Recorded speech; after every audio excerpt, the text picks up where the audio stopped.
சினிமாவுக்கு அப்புறம் யாருமே இல்ல நீங்க எப்படி சொல்றீங்க? இல்ல இதுக்கப்புறம் அதெல்லாம் நடக்குமா? இப்பதாங்க நடந்திருக்கு. துணை முதல்வரா வந்தது 50 வருஷத்துக்கு முன்னாடியாங்க. இந்த 5 வருஷத்துக்குள்ள நடந்திருக்கு. அவர் சினிமால இருந்து வந்தாங்க, அதுக்குதான் அவரை நடிக்க வச்சாங்க. இப்ப அடுத்தது அவர் பிள்ளை வேற நடிக்க வைக்க போறாங்க. ஸ்டாலின் அவர்களுக்கு அப்புறம் உதயநிதி முதலமைச்சராருன்னா அவரு இன்னும் 5 வருஷம் கழிச்சு முடிக்கிறதுக்குள்ள அவருக்குள்ள எம்எல்ஏ ஆவாரு. இளம் வயதிலேயே இந்தியாவில் இளம் வயது சட்டமன்ற உறுப்பினருங்கிறதும் இளம் வயதிலேயே அமைச்சருங்கிறது இதெல்லாம் பெருமையா பேசி இதெல்லாம் விழா நடக்கும்.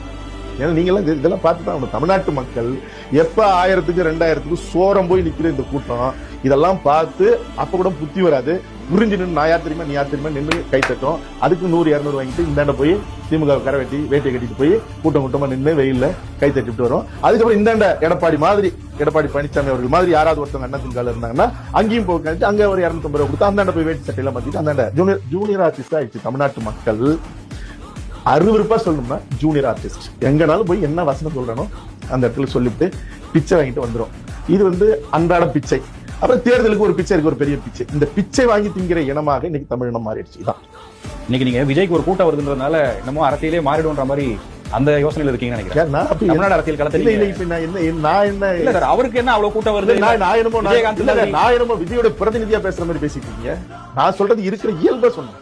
மக்கள் எங்க சார் அவர் பின்னாடி இருக்காங்க? யார் பின்னாடி? விஜய் பின்னாடி இருக்கிறாங்களா இல்லையாங்கிறத நீங்க தானே காட்டிட்டு இருக்கீங்க.